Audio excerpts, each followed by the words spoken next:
ನಮಸ್ತೆ ವೀಕ್ಷಕರೇ, P R ಅಕಾಡೆಮಿಗೆ ಸ್ವಾಗತ. ನೀವೇನಾದ್ರೂ ಸರ್ಕಾರಿ ಹುದ್ದೆಯನ್ನ ಹುಡುಕ್ತಾ ಇದ್ದೀರಾ ಅಂತ ಹೇಳಿದ್ರೆ ತಿಂಗಳಿಗೆ 1.5 ಲಕ್ಷ ರೂಪಾಯಿಗಿಂತ ಜಾಸ್ತಿ ಸಂಬಳ ಸಿಗುವಂತಹ ಕೆಲಸದ ಡೀಟೇಲ್ಸ್ನ ತಗೊಂಡ್ಬಂದಿದ್ದೀವಿ. ಇದು ಯಾವ ಹುದ್ದೆ, ಹೇಗೆ ಅರ್ಜಿಯನ್ನ ಹಾಕೋಬೇಕು, ವಯೋಮಿತಿ ಡೀಟೇಲ್ಸ್, ಎಜುಕೇಶನ್ ಕ್ವಾಲಿಫಿಕೇಶನ್ ಇದೆಲ್ಲದರ ಬಗ್ಗೆ ಸಂಪೂರ್ಣ ಮಾಹಿತಿಯನ್ನ ನಿಮಗೆ ತಿಳಿಸ್ಕೊಡ್ತೀವಿ. ವಿಡಿಯೋನ ಕೊನೆ ತನಕ ನೋಡಿ.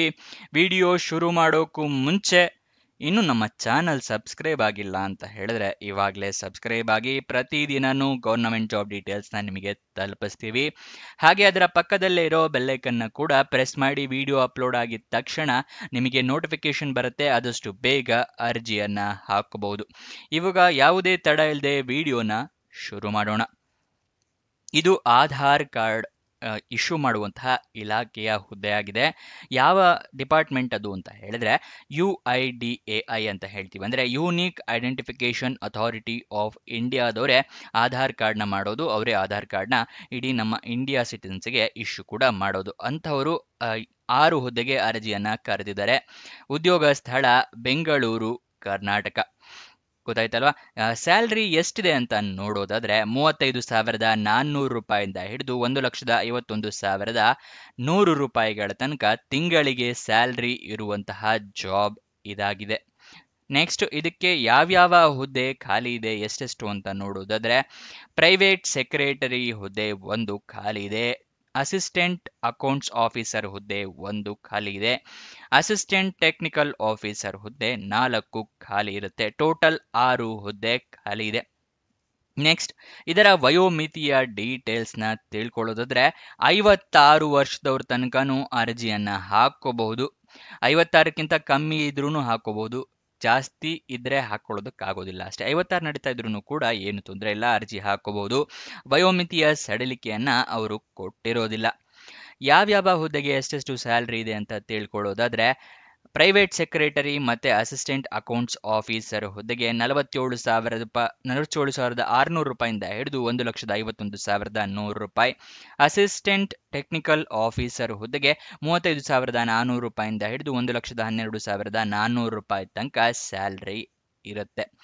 ನೆಕ್ಸ್ಟ್, ಇದಕ್ಕೆ ಹೇಗೆ ಅರ್ಜಿಯನ್ನ ಹಾಕೋಬೇಕು ಅನ್ನೋದನ್ನ ತಿಳಿಸ್ಕೊಡ್ತೀನಿ. ಅದಕ್ಕಿಂತ ಮುಂಚೆ ದಯವಿಟ್ಟು ಇನ್ನೂ ಈ ವಿಡಿಯೋಗೆ ಲೈಕ್ ಮಾಡಿಲ್ಲ ಅಂತ ಹೇಳಿದ್ರೆ ಇವಾಗಲೇ ಆ ಲೈಕ್ ಬಟನ್ನ ಪ್ರೆಸ್ ಮಾಡಿ. ನೀವು ಲೈಕ್ ಮಾಡಿದಾಗ ನಮಗೂ ಕೂಡ ಒಂದು ವಿಡಿಯೋ ಮಾಡಬೇಕು ಅಂತ ಮೋಟಿಫಿಕೇಶನ್ ಸಿಗುತ್ತೆ. ಮತ್ತೆ ದಯವಿಟ್ಟು ಏನಾದರೂ ಒಂದು ಕಮೆಂಟ್ ಮಾಡಿ. ನೀವು ಕಮೆಂಟ್ ಮಾಡಿದಾಗ ಸ್ವಲ್ಪ ವಿಡಿಯೋಗೆ ರೀಚ್ ಸಿಗುತ್ತೆ, ಅದಕ್ಕೋಸ್ಕರ ಕಮೆಂಟ್ ಮಾಡೋದು ಮರಿಬೇಡಿ. ಮತ್ತೆ ನಿಮಗೇನಾದರೂ ಗೊತ್ತಿರಲಿಲ್ಲ ಅಥವಾ ಹೊಸ ವೀಕ್ಷಕರಾಗಿದ್ದರೆ ತಿಳಿಸ್ಕೊಡ್ತಾ ಇದ್ದೀನಿ. ವೆಬ್ಸೈಟ್ನ ಶುರು ಮಾಡಿದ್ದೀವಿ. ಯಾವ ವೆಬ್ಸೈಟ್ ಅಂತ ಕೇಳ್ತಾ ಇದ್ದೀರಾ? ನಮ್ಮದೇ ವೆಬ್ಸೈಟ್ ಕಣ್ರಿ, prgovernmentjobs.com ಅಂತ ಹೇಳಿ. ಅಂದರೆ prgovtjobs.com ಅಂತ ಹೇಳಿ ನಿಮಗೆ ಹೊಸ ವೆಬ್ಸೈಟ್ನ ಕ್ರಿಯೇಟ್ ಮಾಡಿದ್ದೀವಿ.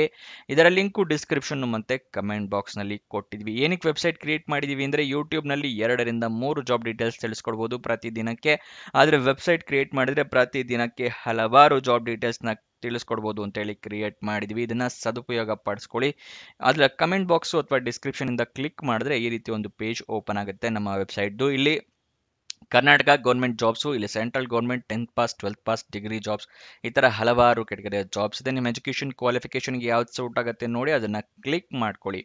ಸ್ಕ್ರೋಲ್ ಡೌನ್ ಮಾಡಿದ್ರೆ ಕನ್ನಡದಲ್ಲಿ ಕೂಡ ಬಟನ್ಸ್ಗಳನ್ನ ಕೊಟ್ಟಿದ್ದೀವಿ. ಕನ್ನಡ, ಇಂಗ್ಲೀಷ್ ಯಾವುದ್ರಲ್ಲಿ ಬೇಕಾದರೂ ಕ್ಲಿಕ್ ಮಾಡಬಹುದು. ಸ್ಕ್ರೋಲ್ ಡೌನ್ ಮಾಡಿದ್ರೆ ಇಲ್ಲಿ Karnataka government jobs, central government 10th pass ಜಾಬ್ಸ್ನ ಲಿಸ್ಟ್ಗಳನ್ನ ಕೊಟ್ಟಿದ್ದೀವಿ. ಇಲ್ಲಿ ಎಲ್ಲ ಲಿಸ್ಟ್ನ ನೋಡ್ಕೋಬೋದು. ಇಲ್ಲಿ ಸ್ಕ್ರೋಲ್ ಡೌನ್ ಮಾಡ್ಕೊಂಡು ನೋಡ್ಕೋಬಹುದು. ಮೊಬೈಲ್ನಲ್ಲಿ ಆಗಿದ್ರು ಅಷ್ಟೇ ಇದನ್ನು ಸ್ಕ್ರೋಲ್ ಡೌನ್ ಮಾಡಿದ್ರೆ ನಿಮಗೆ ಡೀಟೇಲ್ಸ್ ಸಿಗುತ್ತೆ. ಮತ್ತು ಕೆಳಗಡೆ ಮೋರ್ ಜಾಬ್ಸ್ ಅಂತಿದೆಯಲ್ಲ, ಇದನ್ನು ಕ್ಲಿಕ್ ಮಾಡಿದ್ರೆ ಇನ್ನೂ ಹಲವಾರು ಜಾಬ್ಸ್ ಓಪನ್ ಆಗುತ್ತೆ. ಕರ್ನಾಟಕ ಗೌರ್ಮೆಂಟಿಂದು, ಸೆಂಟ್ರಲ್ ಗೌರ್ಮೆಂಟ್ ಮತ್ತು 10th ಪಾಸ್ ಜಾಬ್ಸಿಂದು ಹಲವಾರು ಜಾಬ್ಸ್ ಡೀಟೇಲ್ಸ್ ಓಪನ್ ಆಗುತ್ತೆ. ಅದನ್ನು ಪಡ್ಕೊಳ್ಳಿ ಯಾವ ಜಾಬ್ ಡೀಟೇಲ್ಸ್ ಬೇಕು ಅಂತ.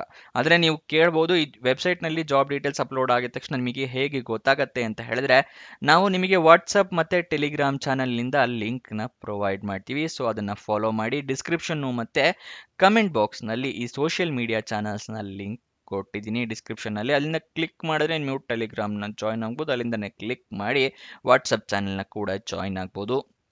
ಪ್ರತಿದಿನ ಜಾಬ್ ಡೀಟೇಲ್ಸ್ ಅಪ್ಲೋಡ್ ಆಗಿದ ತಕ್ಷಣ ಈ ಜಾಬ್ ಡೀಟೇಲ್ಸ್ ಅಪ್ಲೋಡ್ ಆಗಿದೆ, ಇದರ ಲಿಂಕ್ ಅಂತ ಹೇಳಿ ನಿಮಗೆ ಪ್ರೊವೈಡ್ ಮಾಡ್ತೀವಿ. ಮತ್ತು ಕೊನೆ ದಿನಾಂಕ ಹತ್ತಿರ ಬರ್ತಿದ್ದಾಗೆ ಈ ಜಾಬ್ಸ್ ಕೊನೆಗೊಳ್ತಾ ಇದೆ ಅಂತ ಹೇಳಿ ಅದರ ಲಿಂಕ್ ಕೊಡ್ತೀವಿ. ನೀವು ಆದಷ್ಟು ಬೇಗ ಅರ್ಜಿಯನ್ನು ಹಾಕೊಳ್ಳೋಕ್ಕೆ ಹೆಲ್ಪ್ ಆಗುತ್ತೆ. ವಾಟ್ಸಪ್ ಮತ್ತು ಟೆಲಿಗ್ರಾಮ್ನ ಜಾಯಿನ್ ಆಗೋದು ಮರಿಬೇಡಿ. ಇವಾಗ ಅರ್ಜಿಯನ್ನು ಹೇಗೆ ಹಾಕೊಳ್ಳೋದು ಅನ್ನೋದನ್ನ ತಿಳಿಸ್ಕೊಡ್ತೀನಿ. ಅದಕ್ಕಿಂತ ಮುಂಚೆ ಸೆಲೆಕ್ಷನ್ ಪ್ರೋಸೆಸ್ನ ವಿವರ ತಿಳ್ಕೊಳ್ಳೋದಾದ್ರೆ, ಲಿಖಿತ ಪರೀಕ್ಷೆ ಇರುತ್ತೆ, ಅಂದರೆ ರಿಟರ್ನ್ ಟೆಸ್ಟ್ ಇರುತ್ತೆ. ಅದಾದ ನಂತರ ಸಂದರ್ಶನ ಅಂದರೆ ಇಂಟರ್ವ್ಯೂ ಇರುತ್ತೆ. ಇದಿಷ್ಟು ಸೆಲೆಕ್ಷನ್ ಪ್ರೋಸೆಸ್ನ ವಿವರ ಆಗಿದೆ.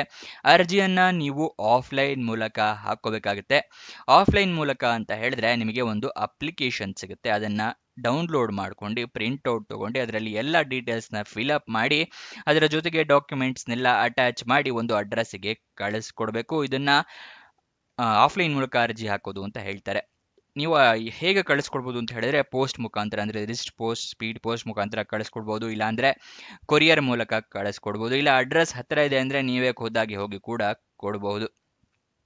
ಅದಕ್ಕಿಂತ ಮುಂಚೆ ನೋಟಿಫಿಕೇಶನ್ ಒಂದ್ಸಲ ಸಂಪೂರ್ಣವಾಗಿ ಓದಿ ಏನೇನು ಎಲಿಜಿಬಿಲಿಟಿ ಕ್ರೈಟೀರಿಯಾ ಇದೆ ಅಂತ ತಿಳ್ಕೊಂಡ ನಂತರನೇ ಅರ್ಜಿಯನ್ನು ಹಾಕ್ಕೊಳ್ಳಿ, ಇಲ್ಲಾಂದರೆ ಅಪ್ಲಿಕೇಶನ್ ರಿಜೆಕ್ಟ್ ಆಗೋ ಚಾನ್ಸಸ್ ಜಾಸ್ತಿ ಇರುತ್ತೆ.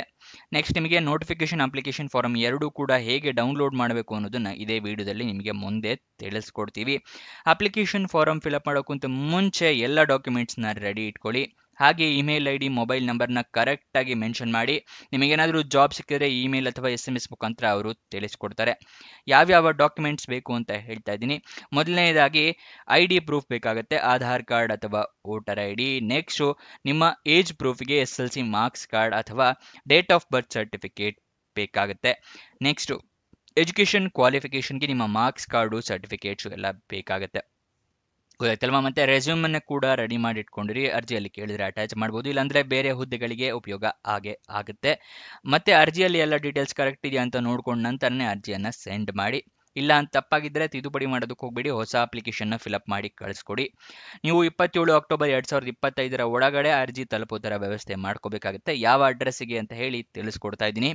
Director HR, unique identification authority of India, Aadhaar complex, NTI layout, Tata Nagar, Kodigehalli, technology centre, Bengaluru 560092. ಈ ಅಡ್ರೆಸ್ಗೆ ನೀವು ಅರ್ಜಿ ತಲುಪೋ ಥರ ವ್ಯವಸ್ಥೆ ಮಾಡ್ಕೋಬೇಕಾಗುತ್ತೆ.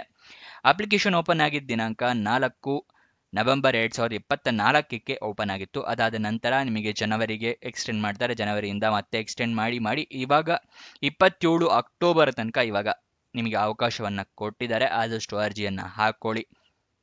ಗೊತ್ತಾಯ್ತಲ್ವಾ?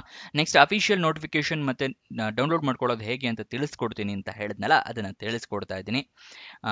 ನಿಮಗೆ ಡಿಸ್ಕ್ರಿಪ್ಷನ್ ಮತ್ತು ಕಮೆಂಟ್ ಬಾಕ್ಸ್ನಲ್ಲಿ ಎರಡನೇ ಲಿಂಕ್ ಇದೆಯಲ್ಲ, ಅದನ್ನು ಕ್ಲಿಕ್ ಮಾಡಿದ್ರೆ ನಿಮಗೆ ಆಧಾರ್ ಕಾರ್ಡ್ ಇದು ಜಾಬ್ ಡೀಟೇಲ್ಸ್ ಓಪನ್ ಆಗುತ್ತೆ. ಅಲ್ಲಿ ಸ್ಕ್ರೋಲ್ ಡೌನ್ ಮಾಡಿ ಫುಲ್ ಕೆಳಗಡೆ ಬಂದರೆ ಅಫಿಷಿಯಲ್ ನೋಟಿಫಿಕೇಶನ್ ಅಂತಿದೆಯಲ್ಲ, ಅದನ್ನು ಕ್ಲಿಕ್ ಮಾಡಿ ನಿಮಗೆ ನೋಟಿಫಿಕೇಶನ್ ಓಪನ್ ಆಗುತ್ತೆ. ಇಲ್ಲಿ ಎಲ್ಲ ಡೀಟೇಲ್ಸ್ನ ಕೂಡ ನೀವು ತಿಳ್ಕೊಬೋದು. ಇದೆಲ್ಲ ಡೀಟೇಲ್ಸ್ನ ತಿಳ್ಕೊಂಡ ನಂತರ ಅರ್ಜಿಯನ್ನು ಹಾಕ್ಕೊಳ್ಳಿ. ಇಲ್ಲಿ ನೋಡಿ, ಅದರ ಕೆಳಗಡೆನೆ ಅಪ್ಲಿಕೇಶನ್ ಫಾರಮ್ ಕೂಡ ಇರುತ್ತೆ. ಇಲ್ಲಿ ಎಲ್ಲ ಡೀಟೇಲ್ಸ್ನ ಫಿಲಪ್ ಮಾಡಿ ಅದರ ಕೆಳಗಡೆ ಎಂಡಲ್ಲಿ ನಿಮಗೆ ಸಿಗ್ನೇಚರಿಗೆ ಅವಕಾಶವನ್ನು ಕೊಟ್ಟಿದ್ದಾರೆ. ಇಲ್ಲಿ ಸಿಗ್ನೇಚರು, ನಿಮ್ಮ ಡೇಟು, ಪ್ಲೇಸು ಎಲ್ಲ ಹಾಕಿದ ಮೇಲೆ ನೀವು ಅಡ್ರೆಸ್ಗೆ ಕಳಿಸ್ಕೊಡ್ಬೇಕು. ಎಕ್ಸ್ಟೆಂಡೆಡ್ ನೋಟಿಫಿಕೇಶನ್ ಅಂತ ಹೇಳಿದ್ನಲ್ಲ, ಅದನ್ನು ಕೊಟ್ಟಿದ್ದಾರೆ. ಇಲ್ಲಿ ಎಕ್ಸ್ಟೆಂಡೆಡ್ ನೋಟಿಫಿಕೇಶನ್ ಪಕ್ಕ ಕ್ಲಿಕ್ ಹಿಯರನ್ನು ಕ್ಲಿಕ್ ಮಾಡಿದ್ರೆ ನಿಮಗೆ ಎಕ್ಸ್ಟೆಂಡೆಡ್ ನೋಟಿಫಿಕೇಶನ್ ಬರುತ್ತೆ. ಇಲ್ಲಿ ನೋಡಿ 4/11/2024 ಇತ್ತು. ಅದಾದ ನಂತರ 17 ಜನವರಿಗೆ ಎಕ್ಸ್ಟೆಂಡ್ ಮಾಡಿದ್ರು, ಆಮೇಲೆ ಫೆಬ್ರವರಿಗೆ, ಆಮೇಲೆ ಮಾರ್ಚ್, ಏಪ್ರಿಲ್, ಈ ಥರ ಎಕ್ಸ್ಟೆಂಡ್ ಮಾಡಿ ಇವಾಗ ಅಕ್ಟೋಬರ್ ತನಕ ಕೂಡ ಎಕ್ಸ್ಟೆಂಡ್ ಮಾಡಿದ್ದಾರೆ. ಗೊತ್ತಾಯ್ತಲ್ವಾ? ಆದಷ್ಟು ಅರ್ಜಿಯನ್ನು ಬೇಗ ಹಾಕ್ಕೊಳ್ಳಿ. ಕೊನೆ ದಿನಾಂಕ ಬರ್ತಿದ್ದಾಗ ತುಂಬ ಅಪ್ಲಿಕೇಶನ್ಸ್ಗಳು ಆಗಿರುತ್ತೆ. ಅದಕ್ಕೋಸ್ಕರ ಅಫಿಷಿಯಲ್ ವೆಬ್ಸೈಟ್ ಅಡ್ರೆಸ್ ಬೇಕು ಅಂದರೆ uidai.gov.in ಇದು ಅಫಿಷಿಯಲ್ ವೆಬ್ಸೈಟ್ನ ಅಡ್ರೆಸ್ ಆಗಿದೆ. ಇವಾಗ ಎಜುಕೇಷನ್ ಕ್ವಾಲಿಫಿಕೇಷನ್ ವಿವರನ ತಿಳ್ಕೊಳ್ಳೋಣ. ಪ್ರೈವೇಟ್ ಸೆಕ್ರೆಟರಿ ಹುದ್ದೆಗೆ ಏನು ಎಜುಕೇಷನ್ ಮಾಡಿರಬೇಕು ಅಂತ ಹೇಳಿ ಅವರು ನೋಟಿಫಿಕೇಷನಲ್ಲಿ ತಿಳಿಸಿಲ್ಲ, ನೀವು ಕೂಡ ನೋಡ್ಕೊಳ್ಳಿ ಒಂದ್ಸಲ. ಅಸಿಸ್ಟೆಂಟ್ ಅಕೌಂಟ್ಸ್ ಆಫೀಸರ್ ಹುದ್ದೆಗೆ CA ಆಗಿರಬೇಕು ಅಥವಾ ಕಾಸ್ಟ್ ಅಕೌಂಟೆಂಟ್ ಅಥವಾ MBA ಆದವರು ಅರ್ಜಿಯನ್ನು ಹಾಕೋಬಹುದು. ಅಸಿಸ್ಟೆಂಟ್ ಟೆಕ್ನಿಕಲ್ ಆಫೀಸರ್ ಹುದ್ದೆಗೆ ಡಿಗ್ರಿ ಆಗಿರಬೇಕು ಅಥವಾ BE BTech ಆದವರು ಅರ್ಜಿಯನ್ನು ಹಾಕೋಬಹುದು, ಇಲ್ಲಾಂದರೆ ಮಾಸ್ಟರ್ ಡಿಗ್ರಿ ಅಥವಾ MCA ಆಗಿರಬೇಕಾಗತ್ತೆ. ಇದಿಷ್ಟು ಎಜುಕೇಷನ್ ಕ್ವಾಲಿಫಿಕೇಷನ್ ಅವರ ಮತ್ತು ಎಲ್ಲ ಡೀಟೇಲ್ಸ್ನ ತಿಳಿಸ್ಕೊಟ್ಟಿದ್ದೀನಿ. ನಿಮಗೇನಾದರೂ ಡೌಟ್ಸ್ ಅಥವಾ ಕ್ವಶನ್ಸ್ ಇದೆ ಅಂತ ಹೇಳಿದ್ರೆ ಕಮೆಂಟ್ ಬಾಕ್ಸ್ನಲ್ಲಿ ಕಮೆಂಟ್ ಮಾಡಿ, ನಾವು ಉತ್ತರ ಕೊಡೋದಕ್ಕೆ ಪ್ರಯತ್ನ ಮಾಡ್ತೀವಿ. ಇನ್ನೊಂದು ಜಾಬ್ ವಿಡಿಯೋ ಜೊತೆ ಸಿಗೋಣ. ಬಾಯ್.